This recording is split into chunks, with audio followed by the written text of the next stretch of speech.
wherever you are. Welcome to today's grain market blast. What day is it? That would help. Wednesday, the 29th of January.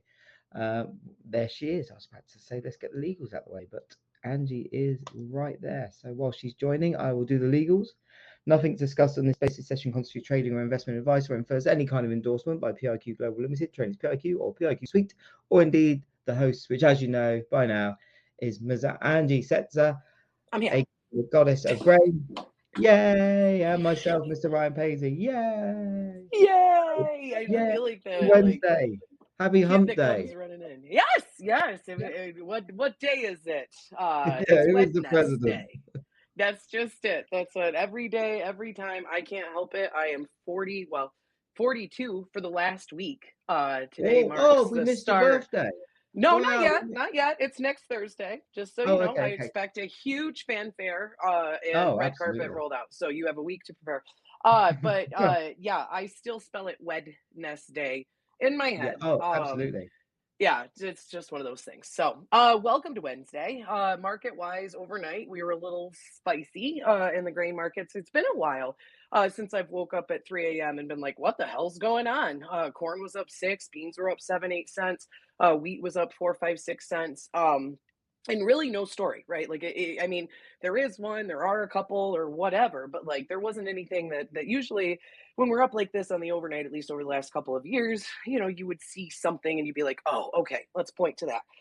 But here Yeah. we are. Yesterday, though, I would going through the bullet points, of what's happening and what we're paying attention to is like obviously we have that trade risk. Like the trade risk remains, is what I said. Like we had our first White House presser yesterday, and the spokeswoman kind of threw some ice cold water on the heat that we had in the corn market. We were up 7 cents, and all of a sudden I get the PIQ notification that the White House tariffs are still on. I'm like, damn it, like you just knew that we weren't going to care. I was talking to a grower. I'm like, well, tariffs, they just said tariffs are still on. I wouldn't be surprised if we kind of give up 3, 4 cents of this, close up 3 cents. We'll see what happens. And so we did.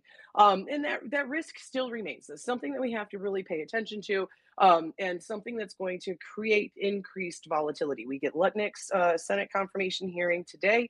Apparently, in his prepared remarks, there isn't much about tariffs, trade policy, and China, and some of these other things. And so maybe we'll get some answers. Like are the Yeah. the reports that we're hearing from everyone that Lutnick's kind of him and Stephen Miller are the driver of the tariff the heck out of them, let them kind of come to us and beg to get them removed sort of philosophy. Like, is that winning? Is it not winning? And that'll be something that we pay attention to greatly because you have 3 trading days until we have the supposed implementation of this 25% tariff Dum, and dum, all of that. dum. Yeah, exactly. And is Mexico likely to retaliate when it comes to like their corn imports or anything like that? We've talked about this a bunch of different times. No, I mean, at least at this point, it's going to be very difficult for them to have alternate sources, though we have seen them make a purchase, and there is a cargo of soybeans coming from Brazil into Mexico here in another month or two. And so there is a potential that they could start to chip away, or Brazil could start to chip away at some of our more captive business and soybeans and maybe some of these other products. But for corn, at least in the short term, it's very difficult to see them be able to tap into much of anything else just because there's not a lot of availability in the meantime. So that's kind of point one. Tariff, Got you. trade risk, still there. But on the flip side, like we have this concern of, oh golly, what's going to happen with tariffs? What does that mean? And like I said, the world doesn't really have a significant amount of supply that they can tap into for corn, Mexico, and these other ones. And that is something that we have to really pay attention to now because we have more increased risk of production loss potentially across South America. We did see a couple different Yeah. Brazilian groups come out and say, okay, this is starting to get interesting across Mato Grosso. Safrina corn planting is about 1.2%. Typically, you'd see that closer to 10% plus. It's the slowest start to Safrina planting on record. And so the thing about Brazil is that they have two crop cycles basically in a large portion of their crop, or a large portion of their country. And in that, they harvest soybeans and then they follow up and plant corn. To get the corn planted, you really need to have it in the ground, by the end of February, pretty much at the latest, to meet these ideal windows that folks are talking about. And it varies across the country too, because they pretty long, north to south.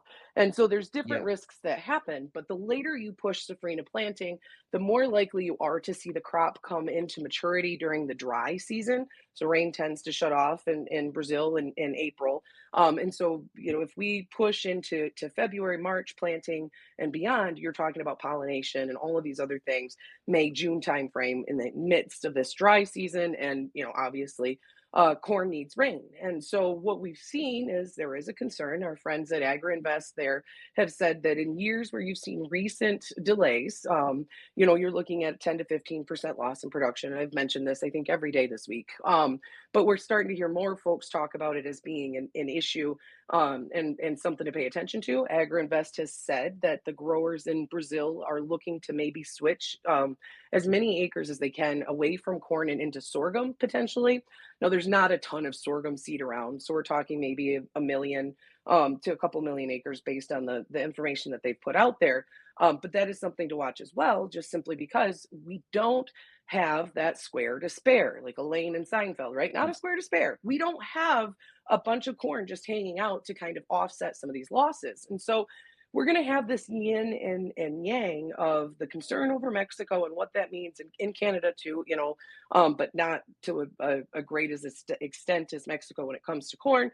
But then what does this mean if we have these production losses elsewhere, especially if you were to see China come in? There's still this sort of lurking thought that China may have to come in, and everyone wants to say they're only going to import 6, 7, 8 million metric ton. That's fine. Yes, that's lower than what we're anticipating in all of these things, but where are they going to get it in the short term?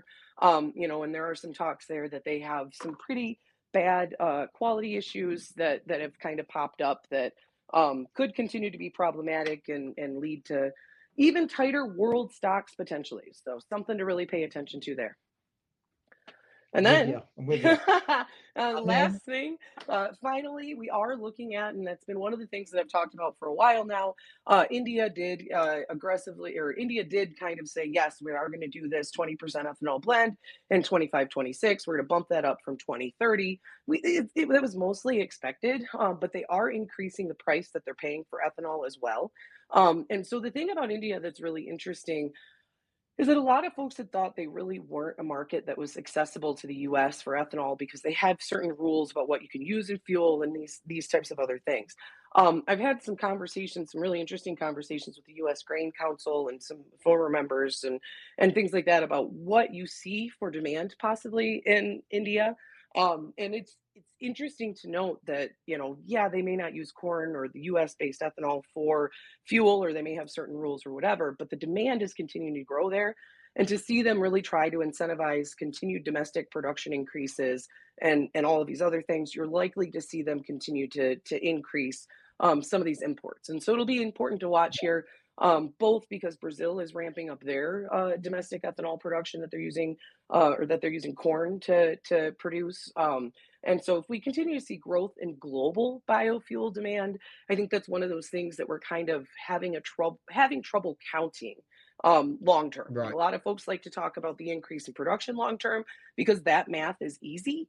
When we start to talk about percentages of fuel being used and some of these other things, like, that gets complicated. Like, yesterday, and Andrew's listening in, he had mentioned about Canada importing ethanol, and that's a risk, that they're our largest customer for ethanol imports and some of these other things. And it's true. But it's interesting to me, just kind of doing a deep dive, like, they use 2 billion liters, which is like 550 million gallons, I think. I'm bad at math. But it's a chunk. Let's just go with the 2 billion liters they Yeah. use 2 billion liters more of ethanol than they produce. So my question in that is, Mm. yes, who can they tap into for other supplies? Brazil is one of them, though Brazil is continuing to increase their domestic demand for ethanol. And B, how much of that is fluff? How much of that can be done away with? Here in the US, E10 is basically the baseline for us, 10% ethanol, because it replaced that MTBE. And I'm not even going to pretend to try to tell you what that is, but it was something that was believed to be cancer causing, and it was an octane type thing. You know what I mean? So in the US, ethanol is 10%. I don't know if that's still the same in Canada and some of these other places. And so it'll definitely be interesting to watch and see, how this plays out as we move forward. And, renewable fuels are great and always supported when prices are low. If we see a continuation of strong corn prices and some of these other things, then that's going to be that's going to roll back and be a different thing. So, but that's it. We did see, just got a headline. Mexico's president believes that the U.S. will not. She does not think the U.S. will impose tariffs on February 1st. That's a new headline. You know Breaking what? news. I was about to read that one out myself because PIQ We share a brain. reposted it, and then we posted it on Twitter, and I was just looking at the PIQ platform. And I was like, oh, I better read that one out in a Right? second. And So you that's beat it. me I to it. saw it too. I was like, here we go. So we'll see. I've Get just ready for a good ride. There's a lot of stories. Like, a lot of people want to just be like, oh, people have lost their minds. They don't know what they're talking about. Look around the world. It is a mess. It's going to be volatile. It's going to be fun if you yeah, like but volatility. yeah, But we haven't even we haven't even spoken about the FOMC meeting. oh my gosh, You yeah. know, Apparently there's that's kind of a monetary bit of a things. Yeah. lame duck. It's like almost it's close to 100% priced in as it can be. So that's fine. Potentially there might be some comments from Powell, but I think everyone that I've read and the sell side research that I've read as well, it seems to indicate that probably would be a copy paste from last time. Just to give himself more time and see what actually is happening on February the 1st. I think that's what Right. everyone's waiting for. Oh my gosh, So February 1st. That's just it. No, and then what's beautiful about this is that we'll all be holding our breath ahead of February 1st. And then, my thought is February 1st will come. He'll say they're putting tariffs on, but they're going to give them 3, 4 weeks to fall into compliance or something like that. And then it's going to yeah, create even more confusion. this is So, it. Yeah, yay. I prefer the shock tactic ones, i.e., what we saw with Colombia. It's like, yeah, don't like what we're doing. Right, here you go, 25%. It's going to go up next week unless you correct yourself. Those ones I can deal with because they're very binary. But the ones where, oh, we're going to talk about it a little bit. Oh, yeah, we'll start at 5%. We'll ratchet it up. It's like, oh, just give me some clear cut kind of guidance, Need to please. know But what is anyway, happening here. And we'll, that's the we'll hardest know. part right now. Yeah, is that everyone's like, just tell me what is taking Yeah, place. But right now yeah. no one knows. I don't even like, and I said that yesterday with all due respect.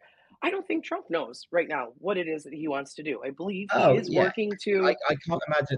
you know, This is the thing, right? If he did know what he was going to do, he'd have probably already said it. yes, You know what I exactly. mean? Like in three different ways. At least on Truth Social, we'd have seen it. So just kind of keep your eyes Exactly. open.